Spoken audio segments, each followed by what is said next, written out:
কল্যাণপুর নামে ছোট্ট এক গ্রাম ছিল। সেখানে ছিল কাদা মাখানো রাস্তা, হাতে চলতো গরুর গাড়ি। সন্ধ্যার পর লোকজন কুপি জ্বালিয়ে রাখতো। এই গ্রামেই বাস করত রঙিলা নামের এক মেয়ে। নামের মতোই তার রঙিন একখানা মন ছিল। নতুন শাড়ি, লাল সিঁদুর, কানে দুল, গলায় হার, এসবের প্রতি তার টান ছিল অদ্ভুত। কিন্তু রঙিলার স্বামী মাধব ছিল গরিব কৃষক। বছরের পর বছর জমিতে ফসল ঠিকমতো ফলাতে পারত না। সংসারে লেগে থাকতো নিত্য অভাব। মাধব, সবাইকে দেখি নতুন শাড়ি পরে মেলায় ঘুরতে যায়, আমার কি কখনো শখ পূরণ হবে না? একদিন হবেই রঙিলা, তবে আগে আমাদের খেয়ে পরে বাঁচাটা দরকার। কিন্তু রঙিলার শখ আর দারিদ্র্যের লড়াই চলতেই থাকলো। সে সময় গ্রামে বেশ দাপট নিয়ে ঘুরতো মহাজন গোপাল ঘোষাল। তার সুদের খাতার অঙ্কে অজস্র মানুষ সর্বনাশ হয়েছে।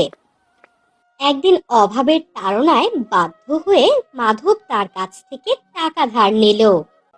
এই নে টাকা, তবে সুদে আসলে হিসাব করবি। মাস গেলে সুদ না দিলে কিন্তু কড়ায় গন্ডায় সব নিয়ে নেব। জি দেবো মহাজন বাবু। কিন্তু খরায় ফসল মরল, টাকা শোধ হলো না। গোপাল এসে মাধবের বাড়ির সামনে চিৎকার জুড়ে দিল। টাকা কোথায় মাধব? শোধ না দিলে ঘর বাড়ি সব বাজেয়াপ্ত করবো। আমরা গরিব মানুষ, দয়া করুন বাবু। কিন্তু দয়া নেই গোপালের খাতায়। সে জমি জমা ঘর বাড়ি সবকিছু লিখে নিল নিজের নামে। রঙিলার সংসার ভেঙে গেল। তার স্বামী হতাশায় ডুবে গেল। অসহায় রঙিলা সবার সামনে কাঁদতে কাঁদতে বলল, গোপাল, তুমি মানুষ নও, রাক্ষস। আমার সংসার কেড়ে নিয়েছিস তুই। আজ যদি আমি মরে যাই, তোকে ছেড়ে কথা বলবো না বলছি। সেই রাতে রঙিলা গলায় দড়ি দিল, আর সেখানেই জন্ম হলো শাকচুন্নি রঙিলার। রঙিলার মৃত্যুর পর থেকেই গোপাল অদ্ভুত ঘটনাতে জড়িয়ে পড়তে লাগলো। প্রথম রাত, গোপালের খাতায় লিখতে গিয়ে সে দেখলো অঙ্ক সব মুছে গিয়ে লেখা আছে সুদ সমান পাপ। দ্বিতীয় রাত, গোপাল দেখলো তার ভাতের হাঁড়িতে কোনো ভাত নেই, আছে শুধু কাটা ঝোপ আর লম্বা চুল। তৃতীয় রাত, গোপাল ঘুম ভেঙে দেখে আয়নায় নিজের মাথায় লাল সিঁদুর আর চোখে কাজল। ও মা গো, আমি মহাজন নাকি মহিলাজন? গ্রাম জুড়ে হাসাহাসি শুরু হলো। মহাজন তো এখন বউ সাজছে।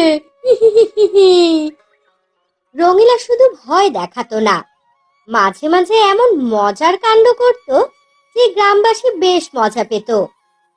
ধীরে ধীরে পুরো গ্রাম ভয়ে কাঁপতে লাগলো। রাত নামলেই কেউ আর একা রাস্তায় বের হতো না।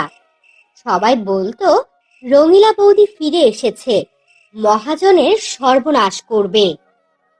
গোপাল নিজেই পাগলের মতো হতে লাগলো। একদিকে ভয়, আরেকদিকে লোকের বিদ্রুপ। এই ভূত যে করেই হোক তাড়াতে হবে, নয়তো এই ভূত আমাকে পাগল করে ছাড়বে। গোপাল সেদিনই গ্রামের পুরোহিত থেকে ভূত বিদায়ের বিশেষ পূজা করার আয়োজন করে। গোপাল, এই পুজো করতে হলে অনেক খরচ করতে হবে। ছাগল দিতে হবে, ফল দিতে হবে, দান করতে হবে। গোপালের চোখ চকচক করে। আবার খরচ?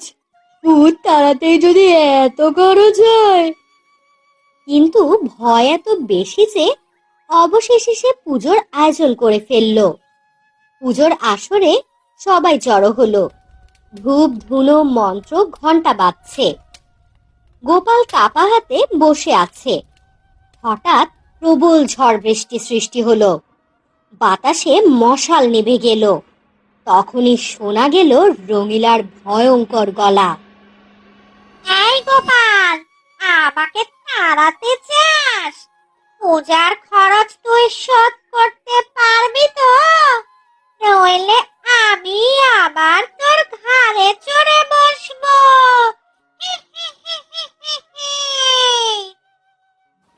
তখনই এক বুড়ি এগিয়ে এসে বলে, এই রঙিলা তোকে কোনো ক্ষতি করছে না, সে তো তোরই অন্যায়ের শিকার।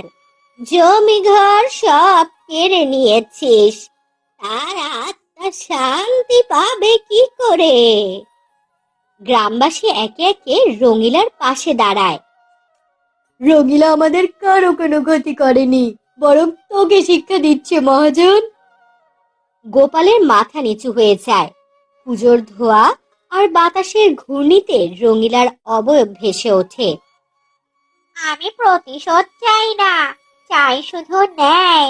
মানুষের কষ্টে যেন আর কেউ লোভ না করে। গোপাল মহাজন ভেঙে পড়ে, কান্না জড়িত কণ্ঠে বলে, রঙিলা, আমি ভুল করেছি, আমায় ক্ষমা করে দে। আমি আর কখনো গ্রামের গরিব মানুষের জমি ঘর নিয়ে নিব না। তাদের জমি ঘর আমি সব কিছু ফিরিয়ে দিব। আমায় ক্ষমা করে দে রঙিলা। এই প্রতিশ্রুতির পর ধূপের ধোঁয়ার মতো মিলিয়ে যায় রঙিলা, আর কখনোই তাকে গ্রামে দেখা যায় না। হাই বন্ধুরা, তোমরা যদি আমাদের ভিডিও এভাবেই দেখতে চাও তাহলে অবশ্যই আমাদের ফিয়ার টুন টিভি ইউটিউব চ্যানেলটিকে সাবস্ক্রাইব করে পাশে থাকো আর মজার মজার ভিডিও উপভোগ করো। ধন্যবাদ।